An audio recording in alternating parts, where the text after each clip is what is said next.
what everyone says on LinkedIn right now is like the new way of doing outbound. And by the way, yet another thing I don't agree is I don't think sales has really changed at all in the last 8.5 years that I've been in this game. It just varies from like, vertical to vertical, deal size to deal size, segment to segment, whatever. But like the game is still the same.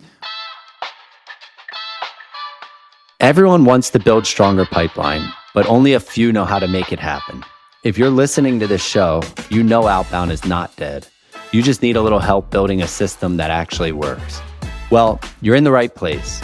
I'm Todd Busler, and on this show, we're breaking down the plays, processes, and frameworks behind repeatable pipeline growth, straight from the people who built it. Let's get into it.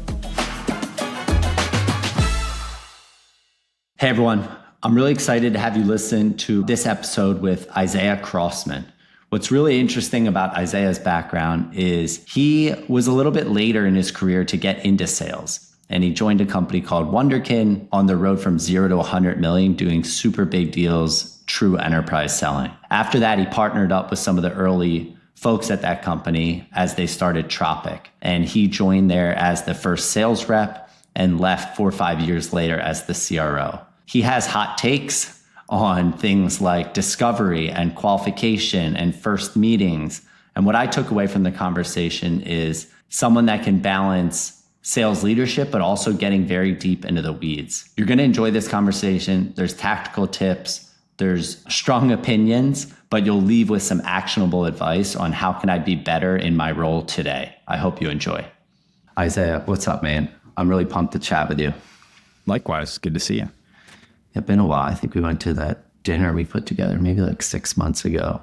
Yeah, it has been. You're one of the few people I really like their content because I feel like you go against the grain in a lot of things. And most of the things you say, I'm like, that's right. Like a lot. Yeah, we've been trained on this other stuff, but like, I feel like the way you've approached it is, this is what really works. I've done it.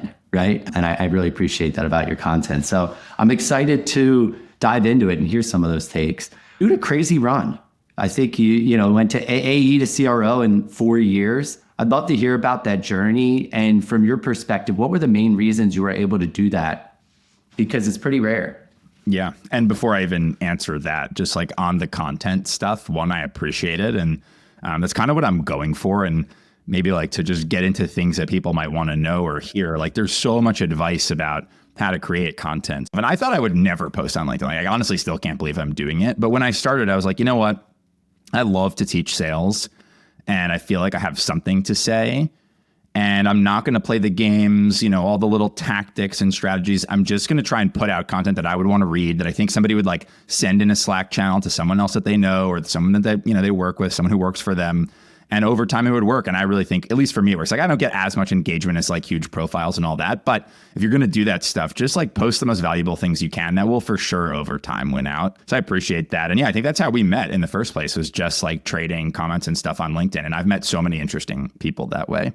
Yeah. So the run at Tropic, I got into sales like 8.5 years ago. I did 2 years of consulting, political campaigns before that. And I knew I wanted to get into sales. I didn't know anyone in sales, didn't know anything about sales. No one in my family was in sales. And I just thought I could make more money and I thought I'd be good at it. And so I learned to sell at Wunderkind, which is a MarTech company in New York City, world-class sales organization, especially when it was run by the former CRO, like the person who taught me everything. So the two Tropic founders worked there.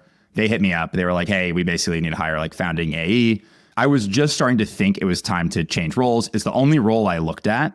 And a couple things stood out to me. I was like, for sure, I could sell this product. That hit me immediately the moment I started looking at it. So if you want to go on a wild run, like if the product isn't good and you can't sell it, like no matter how talented you are, like nothing matters. And then I would just say, I'm not at all trying to be like arrogant or anything like that. I think in these kind of situations, when you're like going to teach people about sales or whatever it is, you have to kind of establish a little credibility. And I think I am like a very good, just like fundamental sales rep. And I think that was my secret. Like when I was at Tropic, I got there, closed $1.1 million in 5 months myself. That doubled the ARR of the company. And then the CEO is basically like, do you want to take over the team? And then from there on out, as the team performed every quarter, we kept hitting numbers. The machine worked. There would be quarters where we'd be like way behind, come from behind, hit the number. And so when you become reliable, you just move up. And I mean, right place, right time, and working for founders who I believed they had a mindset where they were like, if you do this for us, we will help you and like make it worth your while. And they did. There's no like real secret trick. It's just like do the job, execute, play to your strengths. And maybe I knew there was like an asymmetric bet there that I was going to get good odds on, right? Like maybe like the average, like a person who'd been selling for like 6 months might have had like a 1 in 20 chance of becoming CRO at Tropic, but I'd been selling for 5 years. Most people who'd been selling for 5 years at an elite level on a strategic team wouldn't have taken that role. And so I like saw that bet and was like, I think this is going to work and work for me. And, ultimately it did. I think that's super well articulated, right? Most people that could do that job really well, it would be deemed as too risky, right? So you're usually getting someone a little bit too junior. My story at Heap was very similar. They're like, I think you could do maybe 400 to 700K in the first year. And I did like 1.4 or something, right? And then all of a sudden they're like, okay, teach other people how to do this, right? There's usually a handful of critical or pivotal moments that they're pushing the chips in again on you, right? Because the board's telling them, hey, go get the more senior person that's been there, done that. Do you remember exactly what those critical moments were?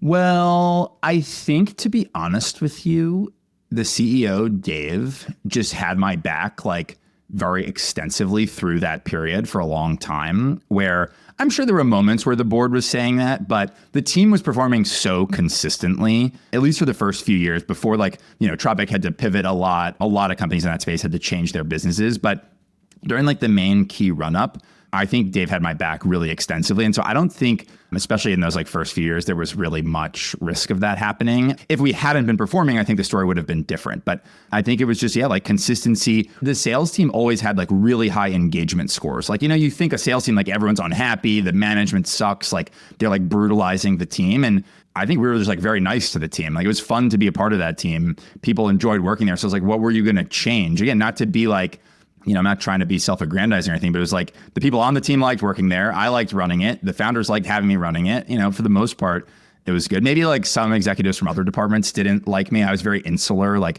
no one allowed in our Slack channels, just kind of marching to the beat of our own drum. But yeah, it worked. So, at least for a while, I don't think there was any of that really. That makes sense. What role, Isaiah, did Outbound Motion play in that journey? Like, did you have to figure that out early? Was there like, hey, you came in and there was a ton of inbound? Just walk me through how it went. It's funny, actually, interesting question. So for that whole time that I ran that team, outbound was like 85% of our pipeline, mostly generated by the SDR team. And this is one, you said in the beginning, like a lot of the things that I say on LinkedIn are like sort of contrarian, but like you're like, I agree with a lot of them. I think this whole idea that like outbound is dead and SDRs don't work and you have to full cycle AEs only, I think like most of that is not true, at least in what I'm seeing. I work across like 7 or 8 companies at a time, and a lot of them are having a lot of success with outbound. So the way that I ran the team at Tropic was basically, okay, like what is the target for next quarter? Like how much ARR do we need to book? What's our win rate? What's our ACV? Okay, how many opportunities do we need if you apply the win rate and the ACV to get to those bookings? And then how many meetings can an SDR book in a month? How many do we need to have? Is that like economically efficient? Like, will our CFO or VP of finance let us hire that many people and do that much prospecting and whatever spiffs we need to do? So that's kind of the first part, right? It's just like the math. It's just like, it's all a basic formula, nothing complicated. And then where I maybe like differ from some people on building an SDR team is I think a lot of people go and they're just like, we need these like grinders, like these like brutes who are just going to like rip a gazillion calls, and they're like all former athletes, and nothing against former athletes. Some of them are amazing. But the profile of people that I look for in an SDR team is just like really like raw, talented people, like great salespeople, a lot of career changers, former teachers, former product people who did other interesting things for a year, 2 years, 5 years, 10 years, 15 years. Those people crush. And then great sales training. So at Tropic, this was the case. For some of my clients now, this is the case where their SDR teams, like the cold call mocks, the practice, like really world-class training, treating that like a serious sales org, not disrespecting it. I think a lot of SDR teams get like put in a corner. Nobody cares about them. Also, I think did you have Molly McElgan on your podcast? Yeah. Yeah. So, I mean, our SDR team was run by an incredible woman named Molly McElgan, who I hired. Like, I ran the team myself for maybe 8 months and then hired Molly. She ran the team the entire time I was there, got promoted multiple times. Absolute animal. Everybody loved working for her. And yeah, that was the story there. What did someone at your previous role teach you? Hey, take enablement, take training really serious. Because I think that's a common trap that the first leader falls into. So like, how did you know to do that? Or who was coaching you? Or was that innate? 100%. So when I was at Wunderkind, the MarTech company in New York City for almost 5 years, like right up through the first year of COVID, that team was run by a guy named Adam Sorois, who is amazing, like just unbelievable. He was like the head of sales, or maybe he was even an AE originally. He'd been there for like a couple of years before I got there, ultimately became CRO. And he treated the sales team there like a sports team. And I mean that only in the sense of like a lot of game tape, a lot of practice. Like we had twice a week, 8:30 in person in the office in the morning training where we would do call reviews, training sessions. We would do all these mocks and competitions. And it's like, if your team didn't get a certain grade, you had to all do it over again. And like in the moment, it was kind of annoying, honestly. And we would sort of roll our eyes, but like it fucking worked. And so I had just seen that playbook run. I didn't invent it, nothing. I was just like, when I looked back, I was like, wow, like I'm pretty good at selling now. I came in with zero sales experience and I wasn't very good when I started. And so I went through the journey of getting good with really good coaching.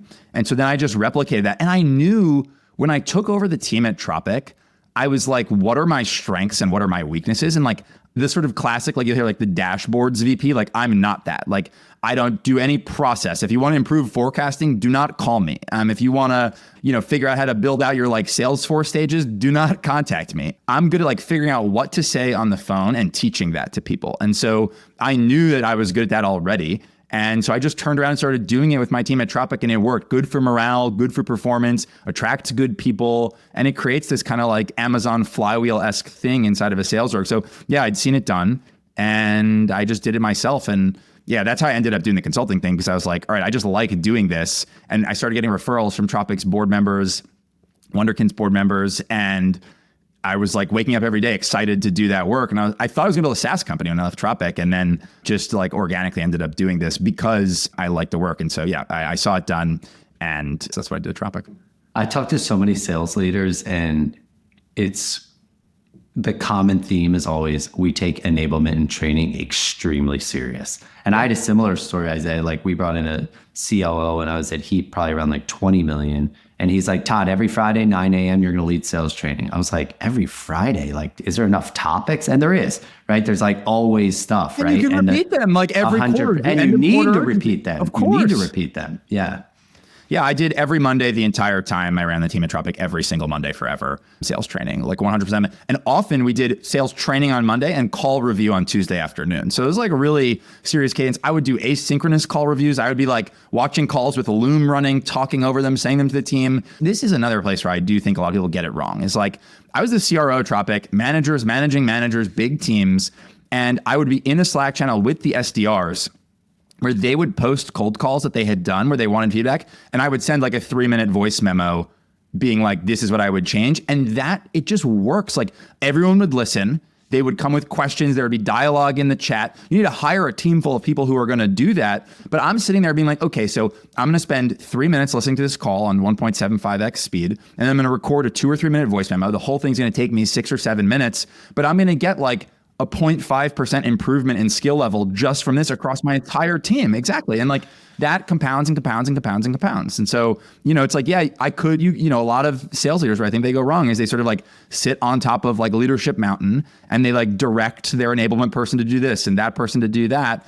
And as a result, like quality degrades at each like stage of abstraction. And yeah, I think it's just like, you have to be able to sell and then teach that to people. And that just, again, virtuous cycle. 100%. Talk to me a little bit about the difference in motion when it came to outbound at, Wunderkind and then what you were doing at Tropic. Like from my understanding where you were beforehand, super enterprisey, bigger deals, selling to like really sexy B2C brands. Tropic was super different. So like, yes. What carried over to Tropic and what didn't? And how did you figure out that motion? Right. So they were very different. And it's funny, what everyone says on LinkedIn right now is like the new way of doing outbound. And by the way, yet another thing I don't agree with, I don't think sales has really changed at all in the last 8.5 years that I've been in this game. It just varies from like, vertical to vertical, deal size to deal size, segment to segment, whatever. But like the game is still the same. What we were doing at Wunderkind back then is what everybody is promoting now. Like we would like create a custom deck for like Dick's Sporting Goods based on what we read in their earnings report and all this stuff. And we would FedEx it overnight to the CMO. And like Did they reply necessarily? No, but they were definitely seeing that, being like, these guys are nuts. And so I was paired one-on-one with a BDR. We had less than 100 accounts. And so we thought about prospecting basically as, can we get a meeting with this company this year? It wasn't like we need to meet with them tomorrow or even this month. It was just, how can we build a relationship with them, even like not connected to them directly, where it's like, how can we get a meeting sometime in, whatever it was, 2019? At Tropic, on the other hand, it was higher volume, more traditional, just like BDR, send a lot of emails, make a lot of calls. But again, that worked for us. And another thing that people get wrong is they say, oh, you can't just like send a lot of emails to people. Well, Tropic's product was new to the market. So when we were emailing people with just good email copy, you could break through because they'd never heard of it before. And so it was interesting. If you sell Salesforce, a generic email is not going to accomplish much because everybody already knows about it. When they need it, they're going to let you know and they're going to buy it. But when you're like, hey, have you ever thought about the fact that you're probably like overpaying for software tools, maybe like a fifth of the time? And if you just like negotiated them better and had great benchmarks, you could save like $300K a year. You don't need to customize that to them other than getting the like dollar savings, like roughly calibrated to their company size, to book meetings with people. Because if the subject line is good, they're going to open it. If the first line is good, they're going to read it. And if the message is interesting, they're going to respond some percentage of the time. And so just different motions, both can still work. It just depends on what you're selling and to whom and where. And yes, like the batch and blast emails are getting less effective because there's just so much more volume. But I mean, this was working just a couple of years ago. And I do believe for like novel products that solve problems that people have, you don't need so much personalization even today. Yeah, it's really interesting take. I think people try to blanket every piece of sales advice. And I think what's unique about you is, yes, you had 2 great runs, but now you're seeing 6, 8, 10, 12 companies. And you're like, look, it matters. How good is this offer? How new is this? I have a client right now who books all of his meetings via, what's it called on sales? InMail. I'm not kidding. 100%. He's a founder-led sales. All of his meetings come from InMail. And you might say, there's no way that's true. Well, guess what? He sells to somebody that most of the people listening to this don't sell to, a different persona in a different industry. Those people, for whatever reason, he didn't know going in, they respond to InMails. I have another client, absolute animal, CEO. We've now hired 2 people for her team, a head of kind of like pipe gen and a really elite founding AE. The head of pipe gen, all of the pipeline comes from conferences, all of it, every single opportunity. And yeah, that's not going to scale forever necessarily, but their TAM's not that big. The deals are humongous and that works for them. So it's like the generic pipe gen advice, you got to be super careful, try a ton of things. You're going to be surprised. Some things are going to work for you. Other things are not. It's going to change over time. So yeah, it's just different across industries, all that stuff. Yeah, it's gotten to the fact that I think you need to be way more creative to find that channel. Right? Totally. Like who knew that person thought it was InMail, right? Like they probably had an idea it was events. How do you go get that right consistently? This applies at the BDR level too, or the AE level, because where a lot of BDRs go wrong is like when I look at a BDR team, let's say you have like 10 BDRs and there's some people at the top of the team who are absolutely crushing it and some people at the bottom who are just accomplishing nothing. The people at the top of the team, they have a couple things in common. Of course, they're working super hard. They're very persuasive, like really elite communicators, but they're also willing to just try different things and do different types of outreach. And the people at the bottom, they're almost always just like ripping the same generic emails. Their cold calls never improve. They're not trying anything. And so it applies like at the leadership level, you got to get your team trying different stuff, but also as an individual, you have to be willing to try different things. Like across every top performing BDR I ever see, they're constantly iterating, constantly testing. They're like listening to other people's calls, what's working for you, all that kind of stuff. I want to get into some of the things that didn't work because I think there's probably tons of learnings you have there. Before I do, just in talking to you for 10 minutes, I'm in the Slack channel grading SDRs calls. Most CROs wouldn't be doing that. Totally. I'm sitting there every Monday leading the training myself. How does the personal discipline, either the mental reps, the habits, the willpower show up, A, for yourself, and then probably subconsciously you've learned to look for those same skills and traits in people that you hire? Yeah, that is a super interesting question. I don't know a single top performer who doesn't have strong willpower, strong execution. Like I was just saying this to someone the other day, like the best people just check a ton of shit off their lists all the time. And there's like outwork in terms of hours and then like amount of work done per hour, 100%. And yeah, for me, I'm like the classic example of like in school, some classes I did great in and other classes I did horribly. And it was when I was interested. And when I was in consulting, I knew I wanted to get into sales. I remember when I was reading the sales playbook at Wunderkind, which was BounceX back then, before I joined, I was like sitting outside of my parents' house. I had like 5 days in between consulting and starting at Wunderkind. And they sent me the playbook. It was like a PowerPoint presentation. I don't even know if Google Slides was like just a thing. And it was like a 100-page PDF, I think.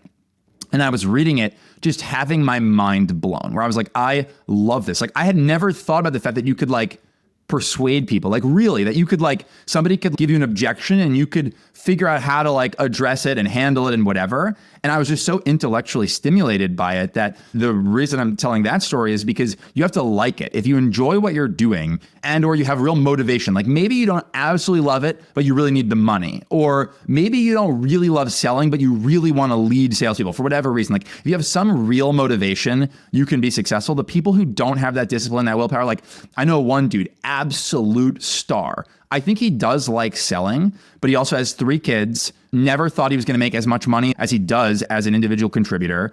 He's a little bit older, not like super old, but a little bit older. And so it came to that money later in his career. And like whether you like selling or not, you have 3 kids, you're the sole provider for your family, and you're making a ton of money, you're going to go to the mats every day, you know? And so I'm just like running through my list. I actually literally keep a list of top performers that I know, but I'm mentally running through it. And there are 0 people on that list who don't know how to put the work in when it matters. And by the way, like those people also take care of themselves outside of work. There is some amount of balance, but those people know how to, you know, how to get work done. There's not one great sales leader I know that doesn't have that Google sheet of hit list of the best reps. Everyone has it. I have it. Everyone has that. I think the one thing you said is super subtle. Like, look, the motivation thing for sure, right? Like you have to be into this thing and there's different flavors. You're right. Like the reason why I really liked Heap, I remember I was getting ready to take that job. I worked at Square before Heap, and Square, if you remember, it's like 2014, like Jack Dorsey's the king. It was like that company was rocket.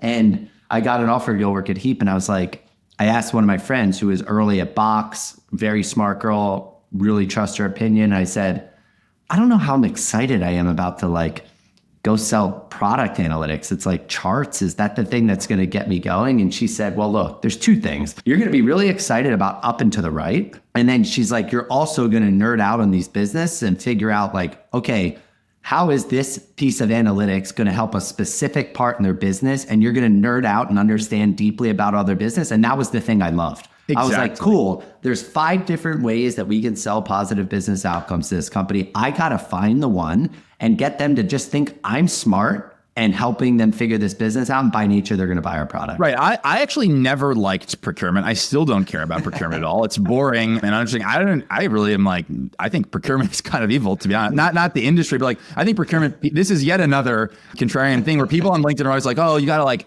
procurement, you need to, you know, like involve them early and do all this stuff. And I'm like, I would definitely not do that. Like I would try and circumvent them as much as possible, get the most senior person you can to body them out of the way, because they are bringing a gun to what could otherwise just be a casual knife fight. And there's no reason to let that person jack up your deal if you don't have to. I guess I didn't love procurement from the beginning, but you know, I knew I was getting ready to leave Wunderkind. I didn't look at any other companies, but I did know I wanted to go somewhere super small and build. I've always been very just like entrepreneurial minded. So when I got to Tropic, it was like the building the team that fired me up. That was what motivated me every day, not because I was like, wow, I want to like solve procurement, you know? Right. There's also one other subtle thing you said that I want to double click into that I think has gotten infinitely harder in the last 6-8 years with social media and how our brains are trained. There is something to be just said for who is the person that can turn off their notifications and get a ton of real work done in an hour, right? Like that thing matters a ton. And it's amazing how many people just bounce around. I'm like, you're not doing shit. Like you're not doing the actual work. When I was at Wunderkind, you know, I was performing well. One thing that's great about being an AE is if you're performing, you can do anything you want. And so this is pre-COVID. Nobody worked from home. We were all in person in New York City, amazing office. And I worked out this thing with my CRO where I know that I'm at my best in the morning and I basically get like dumber throughout the day. I get less like control over like I can't like focus as well. It's like more tempting to get distracted, whatever. So I would wake up in the morning. I would work for like 2 or 3 hours at home. I would get every task done that I need to, no calls or anything, just like every email, prepare for every meeting, every deck, all that stuff, work out at maybe like 8 or 9. And I would get up very early. go back upstairs in my building, shower, then commute to the office at like 10 or 10:30, get there 11:30, take all my calls by like 3 or 4 o'clock, and I'd basically be done. But I was doing that because I was like, okay, I know I need to get all this work done in the morning. No one's contacting me. In 2 or 3 hours, I can get everything I need to get done for the entire day. And my CRO was like, yeah, whatever works for you. Because, again, it's just like, yeah, a lot of people won't take the time and focus to get shit done. 100%. Talk to me about, Isaiah, about maybe getting a little bit more tactically. What's one big outbound mistake you made earlier in your career or as you were going at Tropic that you see a lot of reps fall into the same trap? So outbound mistakes, the only real outbound mistake I made, and by the way, that might sound like, oh, my outbound is so good. It's more just that I've been a part of a couple really good organizations with other great people where I haven't had to reinvent the wheel. And so mostly if you just look at the top people on your team and do what they're doing, you can avoid a lot of key mistakes. But very early on when I was in AE, I was like, okay, I'm going to prospect for myself, try and book some opportunities. And I just did what I thought sounded good. And what I came to realize, and actually only a year or two later, once I kind of started exploring LinkedIn more and all that stuff, is I realized what I was saying over email sounded exactly the same as what everybody else was doing. And the reason that's a problem is because humans pattern match everything. So you look at your inbox, and if you're like, I can't read all the prospecting emails that I get. So if you see an email, you think it's a prospect email, you're probably just going to archive it right away, delete it, whatever. And you just when you communicate in a salesy way, it just makes people match you into a pattern they don't really like. And so early on, I was doing that. Later, I was paired one-on-one with this incredible BDR, this guy named Jordan. He and I sat next to each other. We were one day apart in age, worked extremely well together, traveled a ton together. And we just worked the book really tactically, sending, like I said, FedExing a deck overnight to a CMO, going, we'd be in Chicago for a couple of meetings and we'd drop off cookies at somebody's office. Cause again, let's just get a meeting this year. We wouldn't even be asking for a meeting. It's just oh, hey, it's your friends at Wunderkind, whatever. Yeah. Just generic messaging was the mistake. And I still see it all the time. Oh, actually one other mistake that I see a lot, generic messaging, but also I don't know that I didn't do, honestly, that much personal prospecting. Wunderkind was a very enterprise strategic style sale where we had a strong BDR team who supported the A's always. And some people are going to roll their eyes at that, whatever. We got to 100 million in ARR with a dozen A's. So I don't know. But a lot of BDR messaging that I see today or outbound messaging that I see today is just robotic, very jargon filled, you almost read it, you're I have no idea what this means. So the mistake is messaging is just unclear. And I see this all the time today. Sales messaging. This is a big area that sales teams can just fix in their sale is stop and be are we talking in a way that actually makes sense? Is what we say persuasive? Is it simple or is it really complicated? I was coaching a BDR literally yesterday for a client. And the person said they were referring to some HR problem and they were so we can help with your HR initiatives. And I was that means nothing. It's just swap that variable out with your team has, you said, there's a lot of low engagement right now. You got key employees who are leaving. We will totally eliminate that. That's way better than your HR initiatives. And so the swapping out the jargon for just English, that is the secret weapon for a lot of outreach and a lot of sales messaging in general. Well said. A lot of your advice goes against the grain. I've seen you push back on the advice, disqualify quickly. What's the risk in doing that early? Why do you feel that way? I just think disqualify quickly. I think there's two reasons that it happens, that this advice happens, which we need to address. On LinkedIn, there's certain advice and certain kinds of posts that just hit every time. And if you post that, the reason it hits is because there's a certain class of AEs who are very lazy. And seeing that advice makes them be yes, you're right. I should be disqualifying these. I should only work the best, most inbound, cruising like a missile to closed one. And so it's very validating for a certain kind of person. And so it gasses up the post and then it feeds people want to do more of those kind of posts and back and forth. But the reality is sales is about persuasion. If you think it's a good idea for the customer to buy your product. So if you do discovery and you learn their business context, Champify, I'm you could tell me if I get this right or wrong. But if I'm talking to somebody and they're not sure they want to move forward and it feels maybe it's not a great op. And so I'm thinking I might disqualify them or an AE might disqualify them. But I know they really need pipeline. And I know that they've booked some meetings and closed some deals from people that like used to be clients who moved jobs and that kind of thing. I'm like, I think it's probably a very good idea for you to use this product. The ROI is going to be super clear. It's going to work. You're going to make money from this thing and you need the opportunities. I'm going to push. And so if we take that first meeting and maybe you're not like the exact right person, but like the company's really qualified, I'm going to like navigate the organization to get to the right person. Like maybe you're not like super excited yet. And so some AEs would be like, well, they're not like a real op. They're not ready to buy. They have no budget. Okay, well, like maybe I can convince you that you can get budget. You know, you don't have budget today. I'm going to try to teach you how to position this to your CFO so that they will approve budget, because your CFO probably cares about hitting the plan this year. And if the plan is at risk, even if you're like a junior enablement person and you don't know what the plan is, I think there's a decent chance that I can convince you that it's at risk or help you realize that it's at risk and then help you make the argument to your CFO that like, dude, we should probably explore this seriously, even though we don't have budget, because it's going to pay for itself. Very similar to how we think. We always talk about, it's the same thing. Like, once you have that conviction versus not, you treat them very differently. And if you don't have the conviction, we can really help them. You're absolutely right. Do not spend time with these people. But these people may not realize, and you're the expert, you've been talking to all of their peers. Your job in the first meeting is to light them up. Right? Like that's the job, is to get excited. It might take 4 meetings, but if it's a good op, those 4 meetings are probably a better use of your time than trying to get some perfect net new opportunity. And by the way, like most AEs are going to have a very hard time convincing you that they're so busy that they can't take those meetings. Like, look, if you work at OpenAI and you're drowning in opportunities, by all means, like be very picky, but most people are not. And so I really think that advice is pretty dangerous, honestly, and kind of like insane.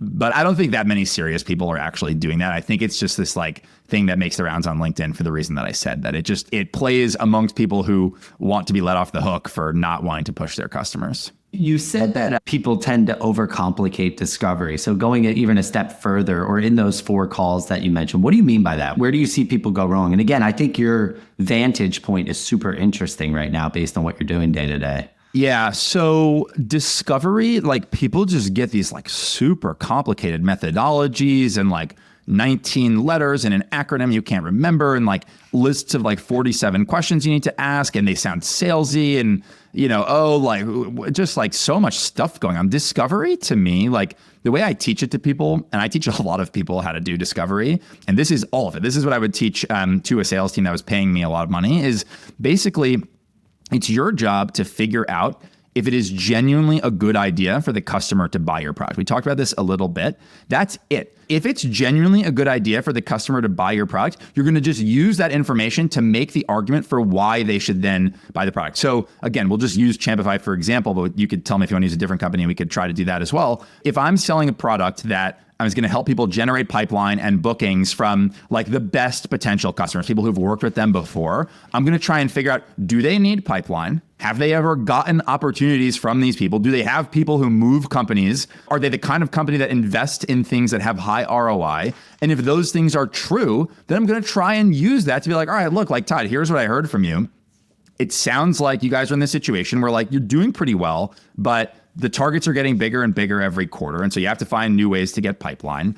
And it sounds like emails aren't working as well, like calls aren't working as well. And you've seen some like really warm meetings turn into, you know, opportunities and deals really quickly, you know, and we would go from there. So that's part one, is just like, does this person need the product? And then there's only 2 categories really of information you need in discovery. What are the goals that the company has? And that ideally are like goals that matter to executives. And then what are the challenges that are blocking those goals, challenges we can solve? So again, Champify, goal, hit your number, more bookings. Maybe they want more like warm opportunities. Challenges blocking those goals. Email's not working as well. Phone's not working as well. Trying to get those opportunities manually through Sales Nav. Like everybody on LinkedIn is like, oh, Sales Nav can do that. It can't. Like it's so hard to do that through Sales Navigator. And so it's like, okay, if we have goals that you need, and there's challenges we can solve that are blocking them, then it's probably a good idea for you to buy the product. And that's really it. I don't think there's much more to it. I don't think you need complicated stuff. I don't think you need like whatever. If they don't have budget right now, again, you can convince them to unlock budget. Almost any company on earth will spend money if you get to a senior enough person and you're doing something they care about that they can't easily do on their own. We think very similarly, Isaiah. Like we talk about that all the same time. Pretend you're in their shoes, get on the same side of the table. If you think this is a really good idea for them, then act like it, right? And like that's the exact thing. I think where people go wrong is then like, yeah, it might be a good idea for someone junior. You have to tie it to those goals, right? You have to tie it to an exact goal. Like, I think that's where people struggle. Yeah, people ask these like really like esoteric, open-ended questions of like, what would it mean for your business if like this, or like, what are the negative implications of if you didn't do that? I would be like, yeah, so like this might be like an obvious question, but I guess like, are you guys in like a position right now where you're like, we really do like need more pipeline? Like, are you starting to think about just like new ways you can generate pipeline? And like, I'm fine if the answer is like, yeah, for sure. That's way more helpful to structuring the sale to me than like some weird question that may or may not ultimately like circuitously wind its way. Like no buyer wants to sit through that, you know? So I think you can get real simple with how you talk to customers. A way I've tried to teach around this, and we spend a lot of time on this, is, yeah, you can give any rep with a pulse a list of discovery questions, Totally. But a lot of times they actually don't know what the answer is they're looking for. Totally. Right? So like, here's examples of what you're wanting to hear. Here's a generic thing that's probably not going to help us. And I almost find that the example answers are more important than the questions. Right. I was just helping a client with their like, I guess you call it like discovery scorecard or like call one outline the other day. And the first, they this company called Letter Drop, sometimes I post about them on LinkedIn. They help people like book pipeline through LinkedIn. And the first question on the scorecard is just, does this company need pipeline? And need is in all caps. And there's like a million reasons that somebody could need pipeline and a million ways you could answer that. But like, that's what we're trying to find out is, do they need pipeline? And it's basically like, do not pass go until you've confirmed that or not, right? And then the next question is like, have we agreed with this customer that they believe LinkedIn is like a real potential source of pipeline? Like if you need pipeline, but you do not believe at all that LinkedIn can generate pipeline, you're probably not going to buy their product, and it's probably not a genuinely good idea for them to buy it. And so it's like very simple general questions. You can ask anything you want to try and then uncover that. I guess that really is what I mean about overcomplicating discovery versus just like, let's just answer that, like genuinely answer that question. Let's have a normal conversation with them. We'll see where it goes. Every discovery call from good A's sounds different because they're answering those high level questions, not running through their script. Exactly right. Yeah, they should sound very different because you're going with the answers, right? And it's hard for reps to figure that out. Okay, last point I want to dive into, Isaiah. I think I could talk to you for 5 hours about this stuff. And I think that getting this tactical is why you've had the success that you've had. Talk to me about what it was like competing head-to-head event with vendor. And the reason why I asked that is I feel now categories are more competitive, right? Like there's more people fighting for the same dollars. You have to figure out how to rip out budget or have good competitive win rates, ideally both. So like, talk to me about what that was. And from my outside perspective of no one I've never spent time in procurement, you know, it seemed like vendor was kind of first to some of this. The brand might've been a little bigger. So I'm curious like how you guys approach that. And again, that's my perspective. And just like, again, I'm not trying to like gas myself or the Tropic team up, but like, you know, just to establish some credibility on this point. Yeah, when we started, they were way bigger than us. It was like, I think they were like 8 times bigger than us, like employee headcount, all that stuff. And over time, then it was like 4 times bigger than us. And then it was like 3 times and 2 times and 1.5 times. And then we became the same size. Then we were a little bigger. And so I think we did like, and by the way, like they were a very fierce competitor, to be clear, like a lot of very smart people there. They did a really good job, but we also like, we played really hard. The way that we approached selling against a competitor, and this, by the way, actually is kind of the one way that I think sales has changed a lot, is it is just more competitive. Every product has more competitors. And so this particular topic is one that I think everybody should invest real time in. So winning against competitors, one, you have to have something to differentiate on. And a lot of products are very similar, but you must find the thing. Ideally, it's like 1 or 2 key things.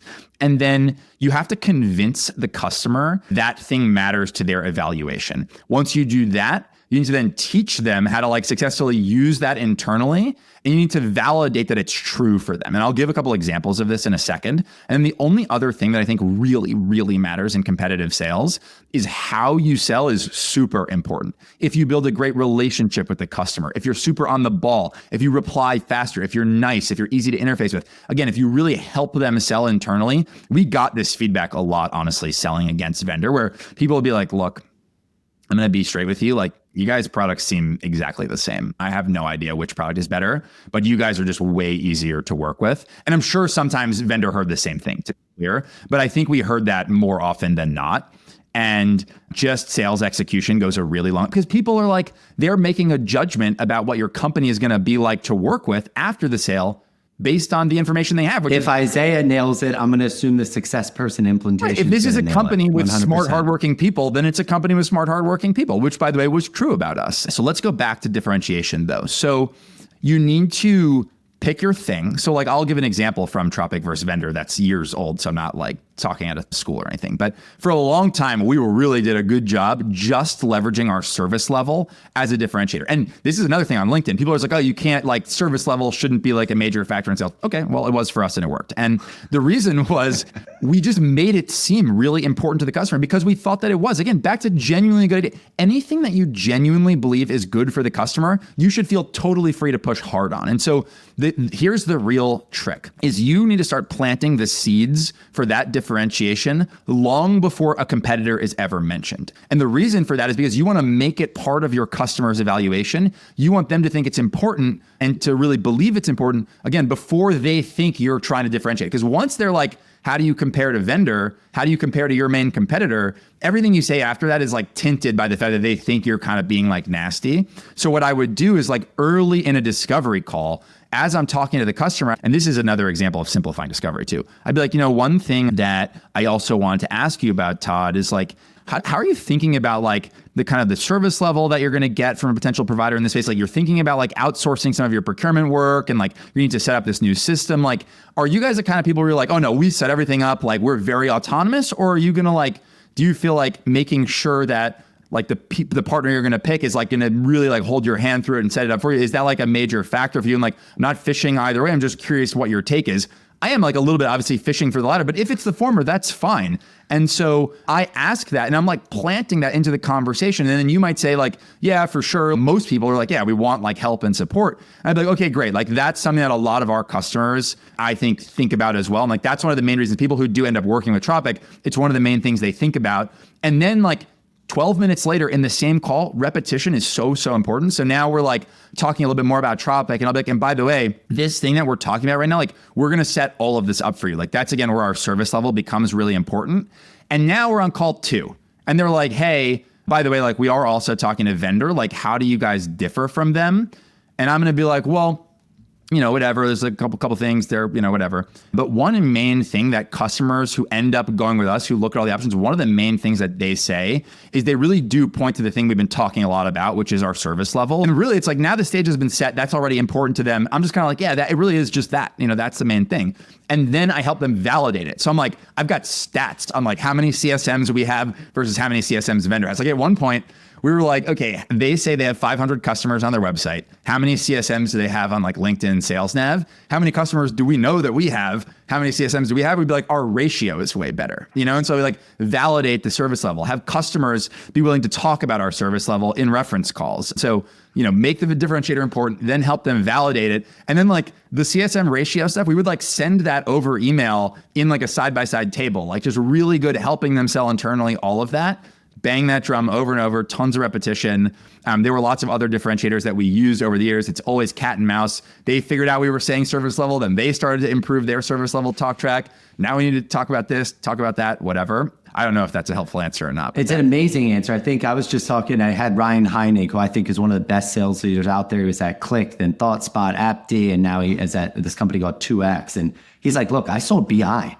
If you did a differentiator in 60 days, you didn't. Right? Totally. Like that's the reality is like you can win on a better sales experience. And then same thing, I think you do a great job. People overcomplicate this. Like, oh, look at this table of a comparison. It's like, no, find the one thing and repeat it. And if they don't buy into that, like you're in trouble, but get them to make that important. You asked me in the beginning of this meeting if I wanted to like pump any of my services or anything, which I do not want to do, but I will take a very small moment to just pump one of my clients for this specific thing. I work with a company called CRAN. They literally sell competitive intelligence software. And all they do is like that thing, when it's like every 60 days, something is different. They just scan like the entire internet all the time, all your gong calls, every piece of information to be like, yo, these are like the 4 things that are working right now to win deals against competitors. And then they make it easy for your salespeople. Do them. Go do them. And it's like your salespeople can just like Slack the CRAN robot and be like, hey, what's the deal with like obscure competitor ABC? boom, here's the 3 things that the best people on the team are doing. That process, we used to do that so manually at Tropic. And it was actually this like competitive thing that we had done at Tropic that got me and the CEO originally connected. I don't want to pump myself, but hopefully no one will mind pumping a company that I think is cool, using the power for good. So I'm going to wrap. This was awesome. I could talk to you for hours. I think you have a really innate ability to simplify things and just be like, look, there's a ton of noise out there. Here is the things that matter, right? Like this is how you think about discovery. Qualification, mostly bullshit. Light them up. Figure out how to win these competitive deals. Figure out your medium channel and be creative on the outbound side. Like there's tons of stuff here. I jotted down even as things I know. And I'm like, we're not doing that as well, right? And like, I could just tell because the way you describe some of those experiences is exactly what we feel, right? In so many different ways, which means there's a lot of people feeling this. And I think this is one of the better tactical episodes I've heard. So I appreciate you taking some time. Dude, thank you. This was awesome. I love the conversation and yeah, I really appreciate it. All right, take care. See ya. See ya. Thanks for listening to Cracking Outbound. If this was helpful, let us know by messaging me, Todd Busler, on LinkedIn, and share this episode with a friend that you think will be interested. If you want more resources about building and scaling all things outbound, you can sign up for our newsletter at champify.io/blog.